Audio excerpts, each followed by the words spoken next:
¿Qué tal amigos? ¿Cómo estáis? Muy buenas y bienvenidos a este nuevo videotutorial en el que casi os diría que vamos a viajar en el tiempo. ¿Por qué? Porque vamos a generar fechas de manera aleatoria y luego vamos a calcular el día de la semana, pero en vez de utilizar la función weekday, que al igual que la tenemos en Excel, sería día-semana, obviamente en español, aquí en DAX también la tenemos y se llama weekday, precisamente. Aquí todo es en inglés, ¿de acuerdo? Todas las fórmulas en DAX vienen en inglés.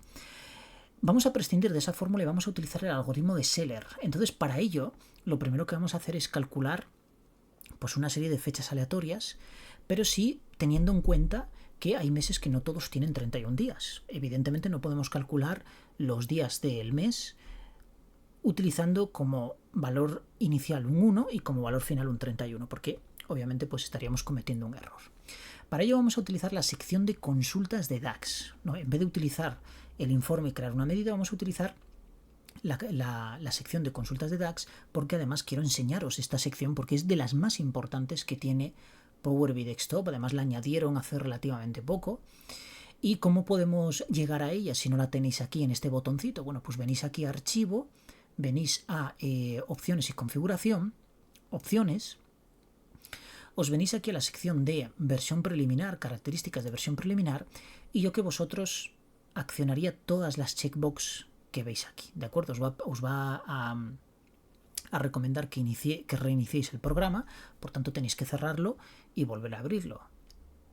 Por tanto tenéis que tener mucho cuidado de que no tengáis una aplicación que no hayáis grabado previamente antes de cerrar, grabar todo vuestro trabajo y volvéis a reiniciar el programa, ¿de acuerdo? Y una vez que lo reiniciéis, pues todos los cambios que hayáis hecho aquí se hacen efectivos y por tanto vais a tener este botoncito como muchos otros cambios, ¿de acuerdo? Pero entre ellos la vista de consultas de DAX. Entonces yo voy a eliminar todo esto, todos estos comentarios, porque realmente no sirven para nada. Básicamente es llevarte a la documentación oficial de esta sección de consultas en la página oficial de Microsoft. Voy a comprimir esta vista de datos y vamos a empezar a trabajar aquí. Lo primero que vamos a hacer es crear una tabla de datos y esa tabla de datos va a contener esas fechas aleatorias. La vamos a crear virtual, es decir, no va a haber nada físico, de manera que en nuestro modelo de datos no va a haber absolutamente nada. Todo lo que hagamos aquí, digamos que es como virtual, no va a tener ningún tipo de efecto sobre nuestra vista de modelo. Por tanto, aquí podemos borrar, podemos crear errores, generar lo que sea, que no va a tener ningún tipo de efecto, ¿de acuerdo?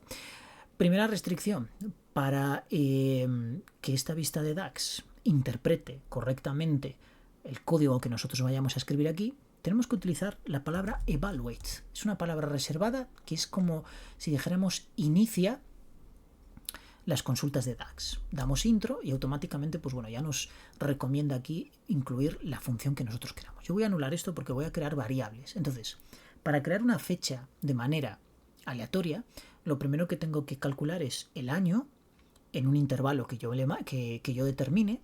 El mes, obviamente el mes es muy fácil porque hay 12 meses, por tanto solo tengo que calcular valores entre 1 y 12. Y el día, pero para calcular el día, primeramente tengo que saber cuántos días tiene ese mes.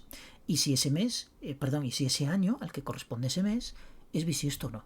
Entonces eso lo vamos a ir teniendo en cuenta. Además, lo vamos a calcular con una función que es muy sencilla de calcular, es muy sencillo de ver también, de analizar, y no necesitamos saber si el año actual es divisible entre 4 para saber si es bisiesto o no, y por supuesto crear una matriz con todos los días, pues enero tiene 31, febrero tiene en función de si es bisiesto o no, marzo, etcétera. No necesitamos eso, sino que lo vamos a obtener a partir de una fórmula. Bien, entonces lo primero vamos a crear una variable que le vamos a llamar año, ¿de acuerdo? La ñ no me lo permite, por tanto yo normalmente duplico el valor de la n.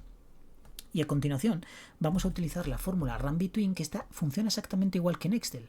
Solo que el tema es que en Excel normalmente pues estamos acostumbrados a utilizarla en español, que es aleatorio entre, pero realmente es runBetween, ¿de acuerdo? Y ponemos, por ejemplo, 1850 y 2100. Cualquier año, ¿de acuerdo? Luego, obviamente, 1850 tendríamos que ir a internet a analizarlo porque, por ejemplo, desde el calendario de Windows no vamos a poder acceder tan atrás, ¿de acuerdo? Podremos como mucho a 1900 y algo. Bien, entonces vamos a hacerlo de esta manera. Vamos a utilizar la variable mes para calcular valores aleatorios entre 1 y 12. Y ahora viene lo importante, los días. Bueno, pues vamos a obtener var y yo lo primero que voy a hacer es crearme una variable de número de días. Existe una función que se llama EOMonth, que es end of month, básicamente fin de mes.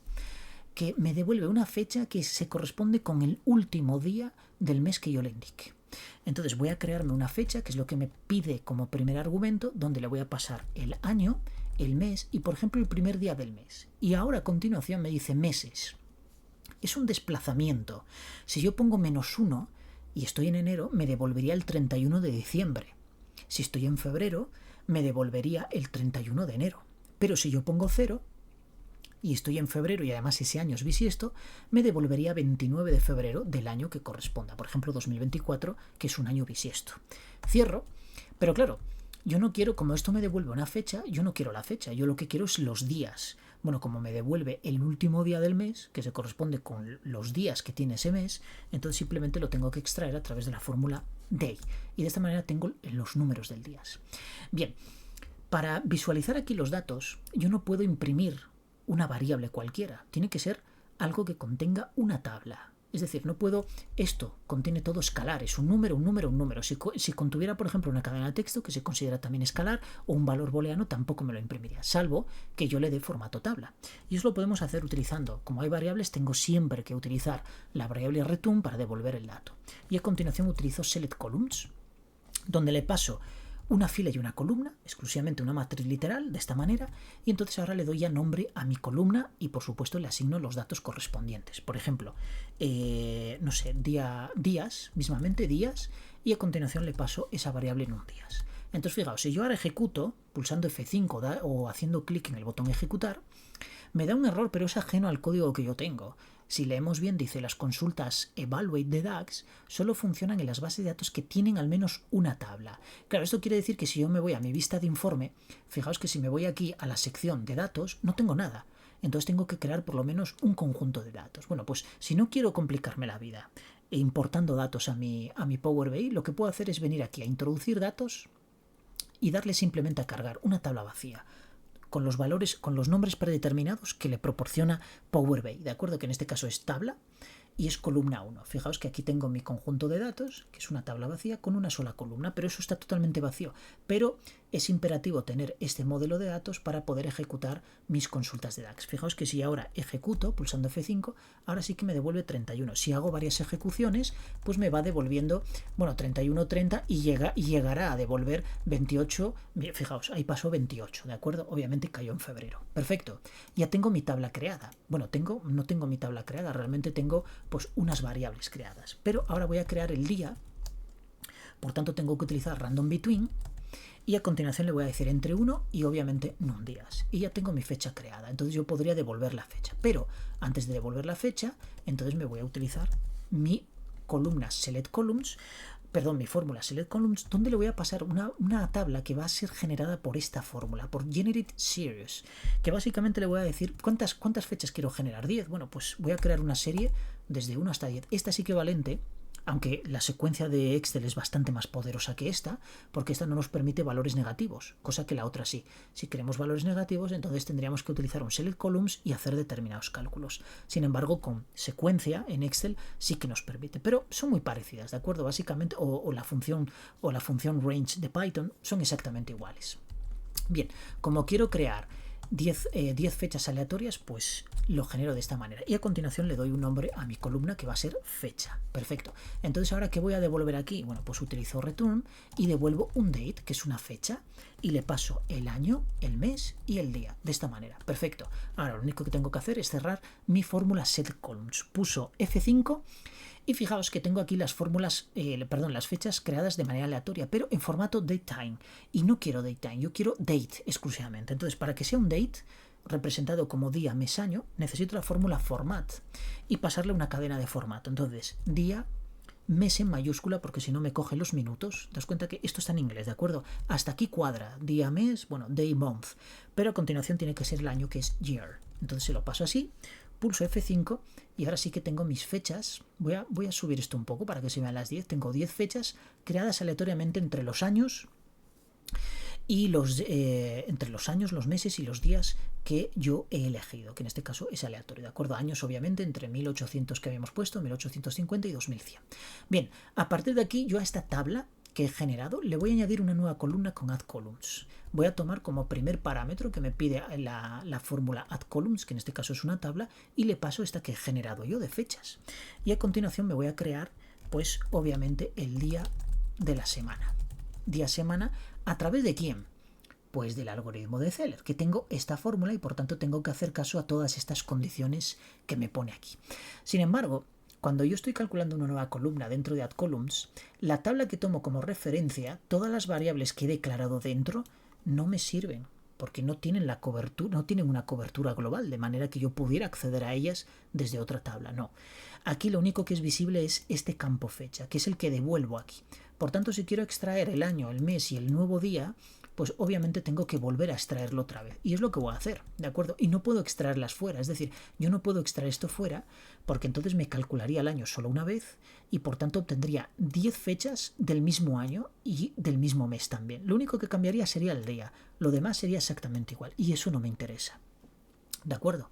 O sí, o me puede interesar. Si te interesa, entonces extrae esas variables hacia afuera y entonces sí que puedes utilizarlas dentro de add columns. Pero si no, la cobertura es la que hay. Es decir, el scope, que básicamente es el ámbito de estas variables, es exclusivamente dedicado para esta fórmula y no puedo reutilizarlas. Pero sí puedo utilizar la columna fecha, dado que la tabla que me devuelve select columns la estoy utilizando como primer parámetro de add columns. Por tanto, sí que puedo utilizar su columna, pero no sus variables. Bien, entonces, lo primero que me dice aquí la fórmula de Zeller, vamos a meter unos cuantos saltos de línea para hacerme espacio aquí. Lo primero que me dice es que tengo que calcular el mes, el año y el día. Lo necesito, ¿de acuerdo? Entonces vamos a calcular var y yo voy a darle las mismas denominaciones que están ahí. La Y, la etcétera, ¿de acuerdo? Sin embargo, por ejemplo, al año le voy a llamar A inicialmente, por tanto vamos a utilizar la fórmula year y le paso la columna fecha, tal cual. Vamos a crear, por ejemplo, mes.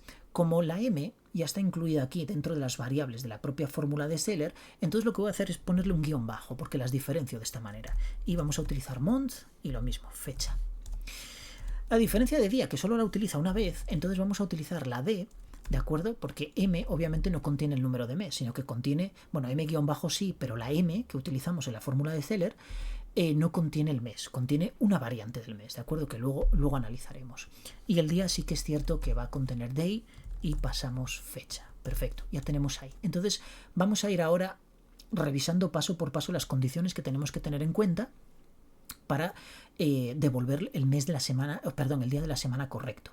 Primero me dice que Y es el año -1 para enero o febrero y el año normal para el resto de meses. Entonces lo tengo que condicionar. Entonces vamos a coger var Y, como hay otra Y minúscula y desgraciadamente DAX no diferencia entre mayúsculas y minúsculas, pues entonces voy a poner el guión bajo para utilizar la misma nomenclatura que ha utilizado Zeller en su propia fórmula, ¿no? O por lo menos este análisis matemático que vemos en Wikipedia.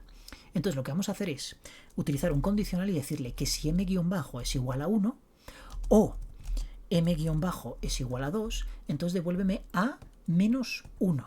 Por el contrario, devuélveme a, que es el año, ¿de acuerdo? Y ya tengo la Y calculada. El siguiente paso que nos dice, que es este de aquí, dice la Y minúscula son los dos últimos dígitos de la I mayúscula. Bueno, eso es muy fácil, es utilizar var, entonces Y, y le digo write para que me extraiga dígitos por la derecha. Le paso la Y mayúscula, daos cuenta que aquí hay conversiones implícitas, de hecho Y es un número. Bueno, como write, el primer argumento es una cadena de texto, lo va a convertir implícitamente y no necesito yo convertirlo.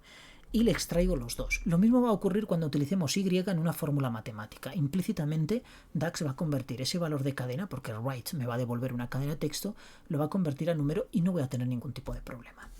Var, siguiente variable, C, son los dos primeros dígitos. Bueno, es exactamente lo mismo, pero utilizando left le paso Y, 2. Y de esta manera ya tengo los dos primeros dígitos del año y los dos últimos dígitos también del año. El día ya lo hemos calculado, lo tenemos aquí arriba, ¿de acuerdo? Por tanto, olvidamos. M sí que es interesante, dado que tiene que cumplir dos condiciones. Si m guión bajo es igual a 1, tiene que devolverme 13.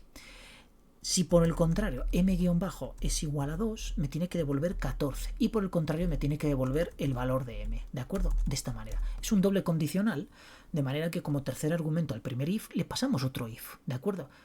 muy habitual en programación. Y además es muy sencillo. Si tuviéramos muchas más condiciones, yo os recomiendo utilizar un switch, pero no es el caso, ¿de acuerdo? Son simplemente dos, pues utilizamos dos if y punto. Y entonces ahora tenemos que calcular W. W es toda esta ecuación de aquí, y aquí hay que hacer un pequeño matiz. Fijaos. Si pasa desapercibido esta línea vertical que tenemos aquí, decimos, no, eso es un corchete porque encapsula ahí. No, es que no está encapsulando nada. Sí que lo está haciendo, pero es que además nos está indicando que esa división debe ser entera. Y para una división entera quiere decir que si, por ejemplo, yo divido 7 entre 2 y me da 3,5, pues me tengo que quedar con el 3. Y aunque sea 3,5, no lo puedo redondear. Eso es lo que ocurriría si yo hiciera, por ejemplo, INT, que me devuelve un valor entero. Pero fijaos lo que dice. Si yo aquí, por ejemplo, pongo 7 dividido entre 5, dividido entre 2, esto me va a devolver 3,5. Pero es que INT, la división me devuelve 3,5, pero INT me va a devolver 4. Eso no es la división entera, porque está redondeando al inmediato superior. Porque tenemos 3,5. Si tuviéramos 3,4 se quedaría con 3. Pero al tener 3,5 redondea. Y fijaos que es que nos lo dice la propia descripción de la fórmula. Redondea un número hasta el entero inferior más próximo. Por tanto, tenemos un serio problema con este redondeo. INT no me sirve, ¿de acuerdo? Pero hay una ecuación que se llama quotient que sí que me sirve.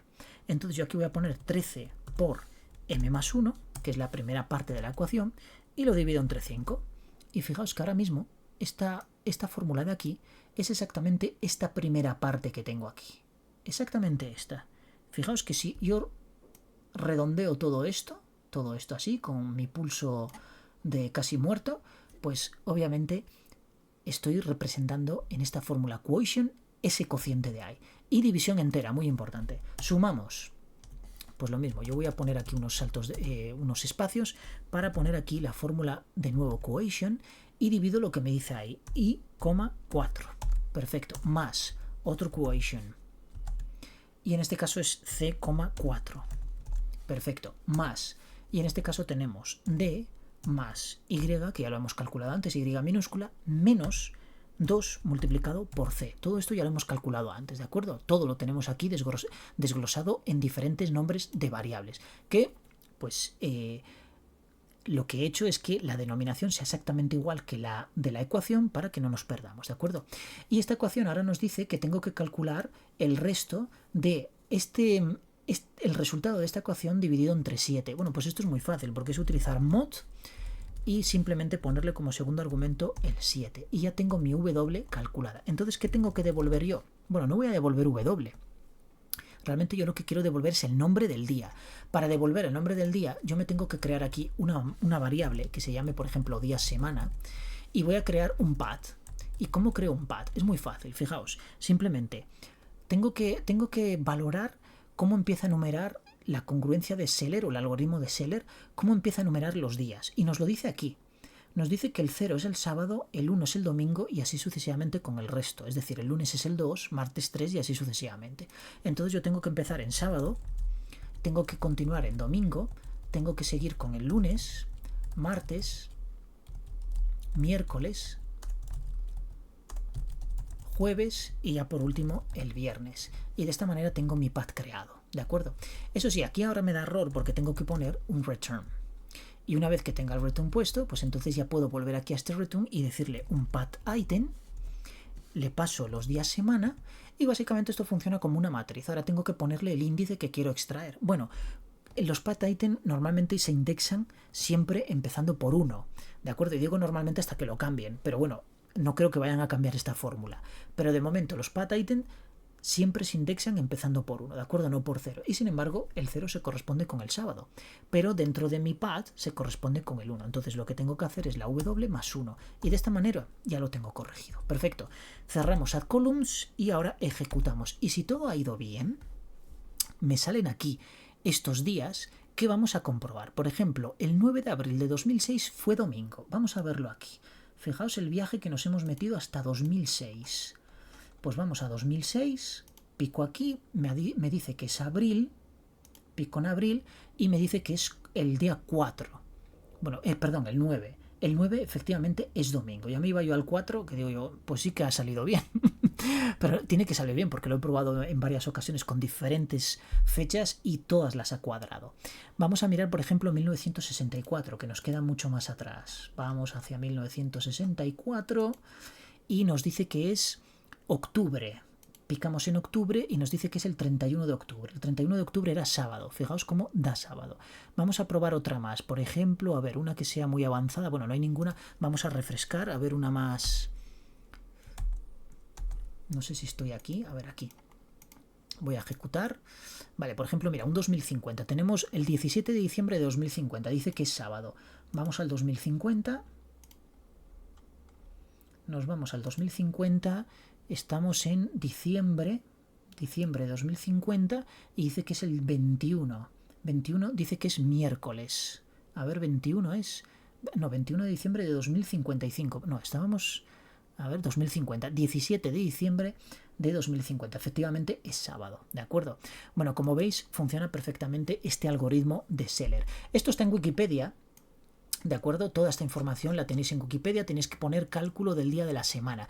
Y es exactamente lo mismo que utilizaríamos Weekday, ¿de acuerdo? La fórmula Weekday. Hombre, normalmente utilizaríamos Weekday y no haríamos esto, pero quise enseñaros la parte de las consultas de DAX generando una tabla auxiliar, que es la de las fechas aleatorias, teniendo en cuenta siempre que los días estén bien calculados con respecto al mes y al año, ¿de acuerdo? Si el año es bisiesto y cae en febrero, pues obviamente que obtengamos el número de días correcto.